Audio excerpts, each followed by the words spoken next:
नमस्कार, आप देख रहे हैं एएमजी न्यूज। आपके साथ मैं नीला। शहर और आसपास की खबरों को लेकर हम हाजिर हैं। शुरू करेंगे प्रमुख खबरों से। जमशेदपुर पुलिस के हाथ लगी बड़ी सफलता। सर्किट हाउस इलाके में गोली चालन के घटना में 7 अपराधी आए गिरफ्त में। 2 गुटों में है वर्चस्व की लड़ाई।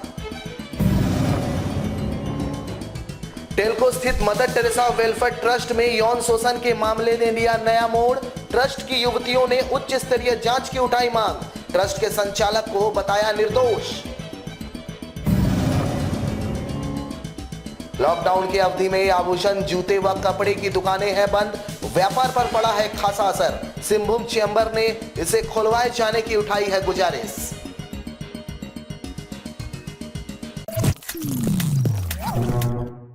अब खबर विस्तार से।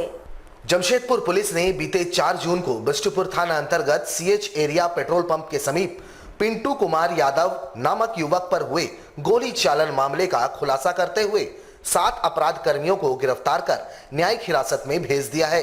पुलिस की गिरफ्त में आए 7 अपराध कर्मियों ने अपनी संलिप्तता स्वीकार कर ली है। जानकारी देते हुए एसएसपी डॉक्टर एम तमिलवणन ने कहा कि पुलिस की गिरफ्त में आए युवकों का नाम मनीष राजहंस, अभिषेक कुमार पांडे, गौरव विश्वकर्मा उर्फ पगला, छोटू कुमार, मोहम्मद आसिफ, सनी हेम्ब्रम और चंदन पंडित है। इनके पास से पुलिस ने एक डबल बैरल पिस्टल, एक देसी पिस्टल, 7.65 बोर का 5 जिंदा कारतूस, एक खोखा, 5 मोबाइल और एक मोटरसाइकिल बरामद किया है। उन्होंने बताया कि गौरव विश्वकर्मा और सनी हेम्ब्रम का आपराधिक इतिहास रहा है। गौरतलब हो कि बीते 4 जून को बिष्टुपुर थाना अंतर्गत सीएच एरिया पेट्रोल पंप के समीप दिन दहाड़े मोटरसाइकिल सवार 3 बदमाशों ने पिंटू कुमार यादव नामक युवक पर जानलेवा हमला करने की नीयत से गोलियां चलाई थी। हालांकि उस घटना में पिंटू यादव बाल बाल बच गए थे। उसके बाद पुलिस लगातार अपराधियों की धरपकड़ को लेकर छापेमारी कर रही थी।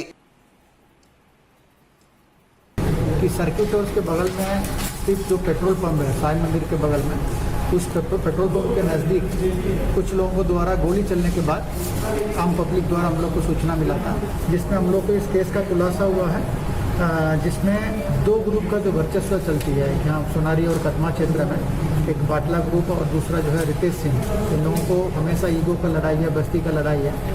इसमें जो पिंटू यादव और बबलू लोहार और रवि प्रसाद, ये तीनों जो उस दिन बाइक में सोनारी की तरफ से हम लोग सर्किट हाउस एरिया में आ रहे थे, वहाँ पर हम लोग का चेकिंग को देख के ये लोग पुनः वापस गया है। उसी समय सामने से बटला ग्रुप का जो है मनोज विबर और विशाल विबर, उन लोग का दोस्त है, भाई है दोनों, वो लोग आ रहे थे। इसी बीच में ऑलरेडी इन लोग के बीच में दुश्मनी चल रही थी।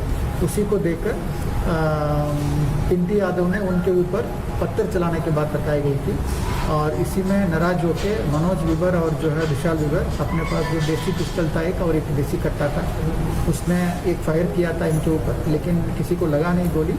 फिर वहाँ से लोग फरार हो गए थे। इसमें फिर हम लोग अनुसंधान करते हुए काफ़ी सारा जगह पे हम लोग खोजबीन करते हुए फाइनली हम लोग इसमें 8 लोगों को गिरफ्तार किए हैं और जिसमें कि इनको जो गाड़ी में घटना में प्रयोग हुआ जो गाड़ी है, गाड़ी भी हम लोग को बरामद हुआ है। और इस घटना में जो बाइक में 3 आदमी थे, मनोज विबर और विशाल विबर और सनी हेम्ब्रम गिरफ्तार हुए हैं और उनसे हम लोग के पूरा घटनाक्रम मालूम पड़ा। और इसके अलावा इनको सहयोग करने के लिए इनका हथियार एक जगह पे दिया हुआ, उसको छुपाने के लिए फिर वहाँ से दूसरा जगह दिया हुआ और इनको यहाँ से दूसरे जगह बहाने के लिए ओला का गाड़ी किसी के द्वारा बुक किया गया है और ओला का गाड़ी बुक करके पैसा भी दिया गया है। ऐसे जो 8 लोग हैं इसमें, एक इसमें कांड में सीधे सम्मिलित आदमी है और बाकी इन लोगों को सहयोग करने वाले हैं 7 आदमी। जमशेदपुर के टेल्को थाना अंतर्गत खड़ंगाझाड़ स्थित मदर टेरेसा वेलफेयर ट्रस्ट के संचालक हरपाल सिंह और CWUC की अध्यक्ष पुष्पा रानी तिर्की और अन्य लोगों पर ट्रस्ट में रहने वाली एक नाबालिग द्वारा यौन शोषण करने का आरोप लगाया गया था, जिसके बाद पुलिस के द्वारा दोनों लड़कियों का 164 के तहत न्यायालय में बयान दर्ज करवाया गया। जिसके बाद टेल्को पुलिस ने मामले को गंभीरता से लेते हुए मदर टेरेसा वेलफेयर सेंटर के संचालक समेत अन्य 4 लोगों पर मामला दर्ज कर गिरफ्तारी की प्रयास कर रही है। इधर mother Teresa charitable welfare trust की कुछ लड़कियों ने आज सीनियर एसपी कार्यालय पहुंचकर एसएसपी डॉक्टर एम तमिलवनन से मुलाकात की। उन्होंने कहा कि दोनों लड़कियों का चाल चलन पहले से ही खराब है और ये लड़कियां कई बार सेंटर से भाग चुकी है। ऐसे में इन लड़कियों के द्वारा किसी साजिश के तहत हरपाल सिंह समेत अन्य लोगों को फंसाने की साजिश की गई है। इन लोगों ने सीनियर एसपी से मांग की है कि निष्पक्ष इस मामले में जांच की जाए और सच्चाई सबके सामने लाया जाए। मामला ये है कि जो प्रेस में अभी जो आप लोग जानते हैं कि 2 लड़कियां भागी हैं और वो अपने ही चेयरपर्सन पे और उनके 5 और मेंबर पे आरोप लगाने से उनके साथ यौन शोषण किया गया है। ये सब झूठ है क्योंकि वो खुद ही दोनों लड़कियां चरित्रहीन है, ये बात हम बोल सकते हैं। उनका एक नहीं कम से कम 7-8 लड़कों के साथ अफेयर है, दोनों जन का, कोई एक ऐसा नहीं है। एक लड़की का तो खुद उसके चाचा के साथ है, वो अपने घर से इतने बार भाग चुकी है कि आप जान नहीं सकते। उसको जिस जगह पे रखा गया कस्तूरबा गांधी, वहाँ से भी वो भाग चुकी थी। उसके बाद कोई रखने के लिए तैयार नहीं था, उसके ना ही माँ बाप ना चाचा चाची कोई तैयार नहीं था। तब हमारे सर ने उन्हें इस जगह पे लाके रखा, अच्छे से पाला पोसा। उसे टीबी हो गई थी लॉकडाउन में, जाके उसके लिए दवाई लाई, उसको ठीक किया और आज वो ऐसा कर दी, अपने साथ साथ भागी और हमारे सर को पूरे एनजीओ को बदनाम कर दी। तो आज हम लोग डीसी और एसएसपी के पास आए हैं। हमारे सारे मेंबर मतलब जो ट्रस्ट को चलाते हैं, जो संस्था को चलाते हैं, सारे मेंबर को वो सबके नाम दे दिए। तो हम लोग वो ट्रस्ट चलेगा कैसे? वो बच्चे जाएंगे कहाँ, क्या करेंगे? झारखंड राज्य में चल रहे स्वास्थ्य सुरक्षा सप्ताह के तहत लगातार पिछले 50 दिनों से क्रमवार तरीके से लॉकडाउन जारी है। हालांकि इसके 5वें चरण में कई तरह के व्यापार को खोलने की छूट दी गई, लेकिन अभी तक आभूषण, कपड़े और जूतों के दुकानों को खोले जाने की इजाजत नहीं दी गई है, जिससे ये दुकानदार काफी परेशान है। व्यापारियों के हितों के लिए कार्यरत संस्था सिंहभूम चैम्बर ऑफ कॉमर्स के महासचिव ने आगामी 10 जून से लागू होने वाले नए नियमों में इन दुकानों को खुलवाए जाने की गुजारिश सरकार से की है। वे बताते हैं कि विगत 50 दिनों से ये दुकानें बंद है। इस व्यापार से जुड़े लोगों के समक्ष अब भूखे रहने की नौबत आ गई है। उन्होंने कहा कि आभूषण एक ऐसा व्यापार है जिसमें छोटे से लेकर बड़े व्यापारी है। बड़े व्यापारी तो किसी तरह अपने कर्मचारियों को आधा वेतन दे रहे हैं, लेकिन छोटे व्यापारी और उनसे जुड़े कारीगरों की रोजगार पूर्णतः बंद है। वहीं उन्होंने कहा कि अगर कोई भी व्यापारिक प्रतिष्ठान 2 महीने के समय अवधि तक बंद रहेंगे तो बड़े बड़े व्यापारियों की कमर टूट जाएगी। कपड़े और जूतों का व्यापार करने वाले व्यापारी और उनके कर्मचारियों की हालत भी बिल्कुल वैसी है। इन्होंने सरकार से गुजारिश की है कि 10 जून को स्वास्थ्य सुरक्षा सप्ताह का 5वां चरण समाप्त होने के बाद नए नियमों में इन व्यापारियों के प्रतिष्ठानों को खोलने की इजाजत दी जाए। आपके माध्यम से मैं झारखंड सरकार से मांग करता हूं कि ज्वेलरी, कपड़े, कॉस्मेटिक, जूता चप्पल की दुकानें जिनको अभी भी बंद रखने का आदेश दिया गया है, क्योंकि अब जो स्वास्थ्य सुरक्षा सप्ताह है वो 10 तारीख को सुबह 6 बजे ख़त्म होने वाला है और 8 या 9 तारीख को नया आदेश जारी होगा जो कि 10 तारीख से लागू होगा। कम से कम उसमें इन दुकानों को अवश्य खोलने की इजाज़त दें। हम लोगों को ये समझना पड़ेगा कि लगभग 50 दिन हो गए हैं जबकि ये व्यापार पूरी तरह से बंद है। कहीं ना कहीं ऐसा नहीं है कि सारे कपड़े वाले या सारे ज्वेलरी वाले बहुत बड़े व्यापारी हैं, उसमें छोटे व्यापारी भी हैं, मध्यम वर्ग के व्यापारी भी। व्यापारी अपने कर्मचारियों को तो किसी तरह मैनेज कर रहा है, परंतु सबसे बड़ा चिंता जो डाउन दी लाइन है, जो चैनल में है, जैसे कि ज्वेलरी के कारीगर्स जो कि हर ज्वेलरी दुकान के बाहर में बैठते हैं, कोई का पायल का सिलाई करना, कोई कान का टाँका मारना, इस तरह के जितने भी कारीगर हैं उनके सामने तो बहुत बड़ी भुखमरी की संकट उत्पन्न हो गई है। और गरीब या निचले तबके लोगों की क्या बात करें, अगर 50 दिन तक व्यापार बंद होता है तो बड़ा सा बड़ा उद्योगपति भी कहीं ना कहीं हिल जाता है। लगभग 2 महीने कोई को व्यापार बंद करना बहुत कठिन समय है, फिर भी जान है तो जहान है की तर्ज पर सभी व्यापारियों ने खुल करके सरकार के फरमान का मान सम्मान किया।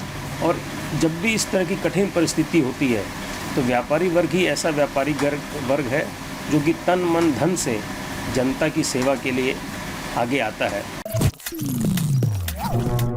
जिले के राजनगर पुलिस ने मंगलवार तड़के सुबह एक नाबालिग के साथ हुए दुष्कर्म की घटना को अंजाम देकर फरार हुए 3 आरोपियों को महज 4 घंटे के अंदर गिरफ्तार कर लिया। मामले के संबंध में जानकारी देते हुए सरायकेला एसपी मोहम्मद अर्शी ने बताया कि मंगलवार तड़के सुबह 3 बजे पुलिस को सूचना प्राप्त हुई कि राजनगर थाना क्षेत्र अंतर्गत दिसोम जाहिर जंगल में एक नाबालिग के साथ सामूहिक दुष्कर्म की घटना को अंजाम दिया गया है। इस घटना की जानकारी मिलने के फौरन बाद पुलिस द्वारा सक्रियता दिखाते हुए लगातार छापेमारी अभियान चलाया गया और दुष्कर्म के आरोपी चमरू गगराई, धनमान खालको और राजू तिर्की को पुलिस ने फौरन गिरफ्तार कर लिया। वहीं आरोपियों ने दुष्कर्म की घटना को अंजाम देने की बात भी स्वीकार ली है, जिसके बाद पुलिस ने तीनों दुष्कर्म आरोपियों को न्यायिक हिरासत में भेज दिया है। आज एकदम तड़के सुबह 3 बजे के आसपास पुलिस को सूचना मिली कि दिसोम जाहिर जंगल राजनगर थाना अंतर्गत में एक नाबालिग लड़की के साथ 2-3 लड़कों ने मिलकर सामूहिक बलात्कार किया, जिस पर तुरंत एक्ट करते हुए पुलिस ने 4 से 5 घंटे के भीतर ही तीनों अभियुक्तों को गिरफ्तार कर लिया। इसमें कांड संख्या 33/21 दर्ज की गई है, जिसमें 376 और पॉक्सो एक्ट इत्यादि के अंदर कांड दर्ज किया गया है। इसमें चमरू गगराई ये राजनगर का है, धनमान खलको ये उरांव टोला राजनगर का है और राजेश तिर्की ये भी उरांव टोला राजनगर का है। उनको गिरफ्तार करके जेल भेज दिया गया। जमशेदपुर के सोनारी स्थित आरएमएस स्कूल के द्वारा कोरोना काल में बेतहासा फीस वृद्धि कर दी गई है, जिसके खिलाफ अभिभावक गोलबंद होने लगे हैं। गौरतलब हो कि सरकार द्वारा ये निर्देश दिया गया था कि कोरोना काल में स्कूल प्रबंधन फीस में बढ़ोतरी नहीं कर सकते। यहां पहुंचे अभिभावकों का कहना है कि स्कूल प्रबंधन के द्वारा फीस में 40% की बढ़ोतरी कर दी गई है, जो बहुत ज्यादा है। वैसे इस स्कूल में अधिकतर मध्यम वर्ग के छात्र पढ़ते हैं और इनके अभिभावक इतने सक्षम नहीं है कि इस कोरोना काल में इतने ज्यादा फीस का भुगतान कर सके। सर, ये आरएमएस स्कूल में हमारे सभी बच्चे पढ़ते हैं, सभी पेरेंट्स के, और 2 महीना पहले स्कूल से गाइडलाइन आई थी कि आप लोगों का स्कूल फीस का टोटल फीस मतलब इतना है। तो हम पेरेंट्स को लगा है कि ट्यूशन फीस जो है उसमें 40% की बढ़ोतरी की गई हुई है। और हम लोग ये मतलब इनसे प्रिंसिपल से ये बात करना चाह रहे हैं कि वो थोड़ा समझे। पिछले बार ना हम लोग का फीस में 930 रुपये फीस था, ट्यूशन फीस, और अभी है केजी क्लास से लेकर 5 क्लास तक 1200 और उससे ऊपर वाले का 1780 इस टाइप से मतलब 40% की बढ़ोतरी है, जिससे हम लोग बिल्कुल सक्षम नहीं है दे पा रहे हैं। जमशेदपुर के कदमा थाना अंतर्गत ब्लॉक नंबर 1 की रहने वाली बुजुर्ग महिला तुलसीबाई को लेकर राष्ट्रीय भ्रष्टाचार नियंत्रण जनकल्याण संगठन की प्रदेश सचिव रानी गुप्ता मंगलवार को जिला पुलिस मुख्यालय पहुंची, जहां रानी गुप्ता ने बताया कि बुजुर्ग महिला को उनका बेटा प्रताड़ित करता है और घर से निकालने की धमकी देता है। वहीं एसएसपी से मुलाकात के बाद रानी गुप्ता ने महिला को कदमा थाना भी लेकर जाने की बातें कही। मामला ये है कि पीड़िता औरत एक बुजुर्ग महिला है जिनका नाम तुलसी है, तुलसी राव है, और ये कदमा में रहती है। और इनका बेटा छोटा वाला बहुत ही परेशान कर रहा है, ज़मीन जायदाद को लेकर हड़पना चाह रहा है। अपने माँ को, अपने बड़े भाई को उन्होंने मारा पीटा है और घर से निकालने का प्रयास कर रहा है। आज ये लोग हम लोग आए हैं एसपी ऑफिस में, और एसपी ऑफिस से एक आवेदन दिखवाकर उस पर रिसीविंग लेकर मैं जाऊँगी कि सर को भी जानकारी होनी चाहिए कि बुजुर्ग महिला कितने कब तक भटकेंगी, दर दर अपना घर रहते हुए घर से बाहर क्यों रहेंगी। अब इनका अपना खुद का बेटा प्रताड़ित कर रहा है, तो घर वाले को ही पिटवाता है, और ये तो एकदम क्राइम कर रहा है और बहुत ही गलत है। अपने ही परिवार को पिटवाना, मारपीट करना घर पर, और क्लेश करके रखा हुआ है। अपनी माँ को डेली बोलता है घर से निकल जाए। सरायकेला खरसवां के गम्हरिया स्थित प्रखंड ब्लॉक परिसर में इंटक के नेताओं द्वारा पद ग्रहण समारोह आयोजित किया गया, जिसमें अमन कुमार ओझा को सरायकेला खरसवां यूथ इंटक जिला महासचिव का पदभार यूथ इंटक के जिला अध्यक्ष लाल बाबू सरदार द्वारा सौंपा गया। इस पर नए महासचिव अमन कुमार ओझा ने पार्टी के सभी सदस्यों का आभार व्यक्त किया और अपने कर्तव्यों का बखान करते हुए कहा कि वे हमेशा मजदूर हित में काम करेंगे, साथ ही मजदूरों पर आने वाली सारी विपदा को वे पहली प्राथमिकता देंगे।